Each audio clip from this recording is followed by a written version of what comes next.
I'm not I'm telling you. I was thinking, bro. Sir, would you have any spare change by chance? I'm sorry about it. Yeah. God bless you. If we go around inciting love for God, it would be as if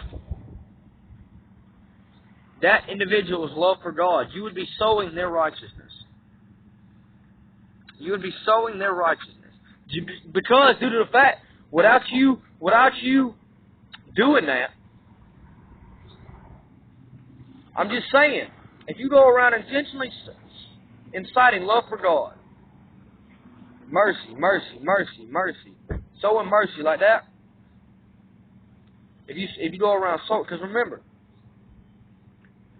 they face eternal damnation. Christians, remember, they face eternal damnation if you do not get them to Christ. If you do not lead them to Christ, remember, they face eternal damnation. They face eternal damnation. We do like Christians. It is quite all right to preach the eternal damnation message. We are not preaching heaven or hell for eternity. No, but it is quite all right to preach eternal damnation.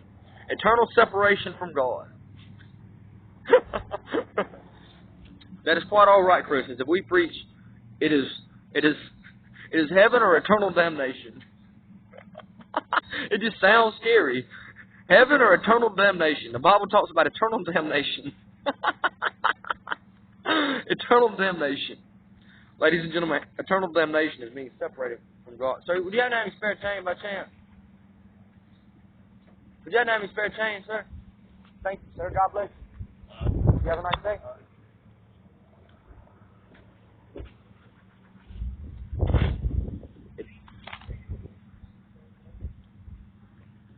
And we start preaching this message. Now we have gotten rid of the brain molester. The reason why it's been so hard to spread a Christian church is because Satan's been brain molested. Excuse me. So it's hard. It's hard. Hey, God bless you. So you have a nice day. It's hard to preach the message.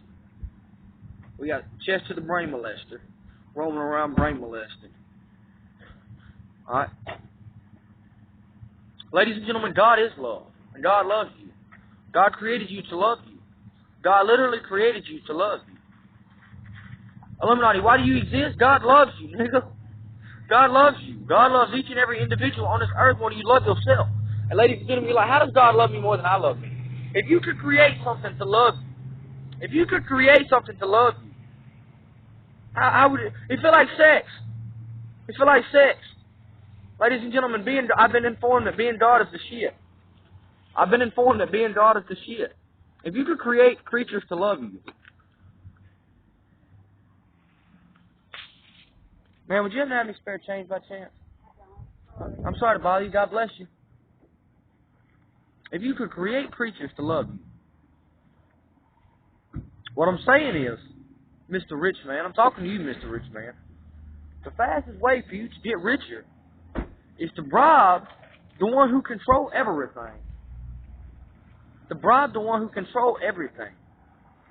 If you bribe the one who controls everything, how can you bribe him? By loving him more than somebody else.